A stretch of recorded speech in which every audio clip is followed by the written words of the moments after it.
अरुण की आंखें पूरी तरह से ठीक हैं, पर इसके बावजूद वो लेंस लगाकर दुनिया के सामने एक अंधा बनने का नाटक करता है, क्योंकि उसका मानना है कि ऐसा करने से वो अपना पूरा ध्यान पियानो बजाने में दे पाता है। आज वो अपने एक क्लाइंट के घर पियानो बजाने आया था। तभी पियानो बजाते वक्त अचानक वो अपने सामने एक लाश को देखता है। ये देखकर वो अंदर से डर तो जाता है, पर अपने फेस के इम्प्रेशन में उसे जाहिर नहीं करता। तभी वो लड़की को वॉशरूम जाने के लिए कहता है। लड़की भी उसे जानबूझकर आदमी के लाश के पास से ले जाता है, ये कंफर्म करने के लिए कि अरुण सच में अंधा है या नहीं। पर वॉशरूम के अंदर आने पर अरुण वहाँ अकेला नहीं था, क्योंकि खूनी भी वहाँ अंदर पहले से ही बंदूक लेकर खड़ा था। उसे अपने सामने देखकर भी अरुण ज्यादा रिएक्ट नहीं करता। दरअसल आज इस आदमी की मैरिज एनिवर्सरी थी। थोड़ी देर पहले जब वो अपने वाइफ के लिए सरप्राइज गिफ्ट लेकर घर लौटा था, तब उसने देखा कि उसकी बीवी पहले से ही एक आदमी को घर लाकर मौसम रंगीन कर रही है, और बस उनके हाथापाई में ही उसकी मौत हुई थी। अब वहाँ से निकलकर अरुण पुलिस स्टेशन में आकर ऑफिसर से कहता है, मैं एक मर्डर केस लिखवाना चाहता हूँ। पर तभी वहाँ लड़की का बॉयफ्रेंड आकर उसकी इन बातों को सुन लेता है। अनजाने में ही अरुण अपनी आंखों से एक मर्डर होता हुआ देख लेता है, पर इसके बावजूद वो कोई रिएक्शन ना देकर उन सबके सामने अंधे होने की एक्टिंग करता रहता है। और उधर लड़की और उसके बॉयफ्रेंड को लगता है कि अरुण सच में अंधा है, इसलिए वो लोग अब उसके सामने ही आदमी के लाश को एक ट्राली में डालकर वहाँ से लेकर चले जाते हैं। अब उस घर से निकलकर अरुण पुलिस स्टेशन आता है एक मर्डर केस रिपोर्ट करवाने, पर वहाँ वो देखता है कि लड़की का बॉयफ्रेंड असल में इस पुलिस स्टेशन का सीनियर ऑफिसर है। कातिल ही पुलिस ऑफिसर है, ये सोचकर ही अरुण का हालत टाइट हो जाता है। लेकिन तभी वो अपनी बात घुमा कर कहता है, दरअसल 2 दिन से मुझे मेरी बिल्ली कहीं भी नहीं मिल रहा। मुझे पूरा विश्वास है कि मेरे पड़ोसी के बच्चे टिंकू नहीं मेरे बिल्ली का कत्ल क्या होगा। पर ये बात सुनकर बॉबी को अरुण पर शक हो जाता है, इसलिए वो अरुण के साथ उसके घर इन्वेस्टिगेशन के लिए चला आता है। वहाँ पहुंचकर भी बॉबी बहुत तरीकों से उसे चेक करने की कोशिश करता है कि अरुण असल में ही अंधा है या नहीं, पर अरुण भी पक्का खिलाड़ी था। वो जैसे तैसे बॉबी से बचते हुए अपने लेंस को भी छुपा लेता है। तभी बॉबी उससे पूछता है, तुम तो देख नहीं पाते तो तुम्हें न्यूज़पेपर की क्या जरूरत। अरुण कहता है, सर उनसे मैं अपनी बिल्ली के टट्टियों को साफ करता हूँ।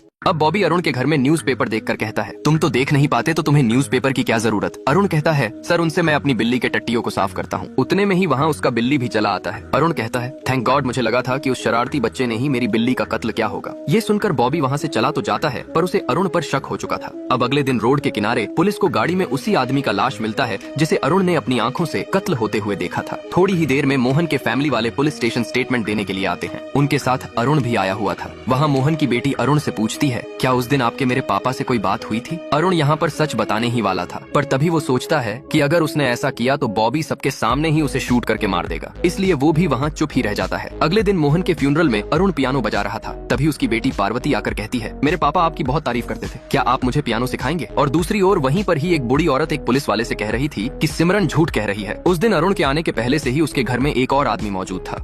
अगले दिन लिफ्ट खोलते ही अरुण देखता है सिमरन एक बूढ़ी औरत को बिल्डिंग से धकेल कर नीचे फेंक रही है। ये वही औरत थी जो पिछले दिन एक पुलिस वाले से कह रही थी कि सिमरन झूठ कह रही है, इसलिए आज सिमरन उसे सर दर्द के बहाने से बाहर बुलाकर बिल्डिंग से ही नीचे फेंक देती है। इधर अपनी आंखों के सामने दूसरा मर्डर होता हुआ देखकर अरुण के हाथ से स्टिक गिर जाता है। स्टिक की आवाज से सिमरन भी अरुण को देख लेती है। यहाँ अरुण अब भी अपना अंधा होने का नाटक जारी रखता है, पर अब कहीं न कहीं सिमरन को भी उस पर शक हो चुका था। थोड़ी ही टाइम में वहाँ पुलिस आ जाता है, पर बॉबी को पता था कि ये खून सिमरन ने ही किया है, इसलिए वो इसे एक सुसाइड केस बताकर मामले को यहीं खत्म कर देता है। अब वहाँ से आकर अरुण टेंशन भगाने के लिए जल्दी जल्दी चाय बना रहा था, पर तभी वहीं पड़ोस का शैतान बच्चा उसको ऐसा करते हुए वीडियो बना लेता है, जहाँ साफ समझ आ रहा था कि अरुण अंधा नहीं है। तभी उसके घर सिमरन चली आती है। वो अरुण के लिए प्रसाद लाया था। अब सिमरन उसे प्रसाद देने पर अरुण बिना सोचे ही उसे खा लेता है, पर ये सब तो एक बहाना था। दरअसल सिमरन यहाँ अरुण को चेक करने आई थी। कॉफी बनाते वक्त सिमरन उसके पीछे ही एक भयानक मास्क पहनकर बैठी रहती है, यहाँ तक कि वो अरुण के सामने उसके कप में जहर भी डाल देती है। अब सिमरन अरुण के सामने ही उसके कप में जहर डालने लगती है। अरुण ये सब होता हुआ देख तो रहा था, पर वो कुछ भी नहीं कर पाता। सिमरन अरुण से कॉफी पीने के लिए कहती है, पर अरुण कहता है, मैं बिस्किट लेकर आता हूँ। ये कहकर वो जानबूझकर कॉफी के कप को नीचे फेंक देता है। उतने में ही सिमरन अपने बैग से एक बंदूक निकालती है, पर बंदूक देखकर इस बार अरुण अपने आप को संभाल नहीं पाता। तभी सिमरन कहती है, चिंता मत करो, जैसे तुम सचमुच के अंधे नहीं हो वैसे ही ये बंदूक भी असली नहीं है। इतने में ही अरुण का सिर घूमने लगता है। असल में उस प्रसाद में ही कुछ नशीली पदार्थ मिली हुई थी जो सिमरन ने अरुण को खिलाई थी। अरुण पूछता है, तुमने उसमें क्या मिलाया था। ये सुनकर सिमरन हंसने लगती है। थोड़ी देर बाद अरुण की गर्लफ्रेंड सोफी उससे मिलने आती है। तभी बाहर वही बदमाश लड़का उससे कहता है, तुम मुझे 100 रुपए दो तो मैं तुम्हें एक जबरदस्त वीडियो दिखाऊंगा। पर सोफी उस बच्चे को ज्यादा भाव नहीं देती। तभी वो कहता है, ठीक है, पहले वीडियो देख लो फिर पैसे देना। अरुण का वही वीडियो देखकर सोफी गुस्से में ऊपर जाने लगती है। थोड़ी देर खटखटाने पर सिमरन दरवाजा खोलती है। वो अंदर देखती है अरुण फूल टू टल्ली होकर मजे में सोया हुआ था। सिमरन कहती है, मेरे पति के मरने के बाद मैं बहुत डिप्रेशन में थी, तब अरुण ने ही मुझे सहारा दिया।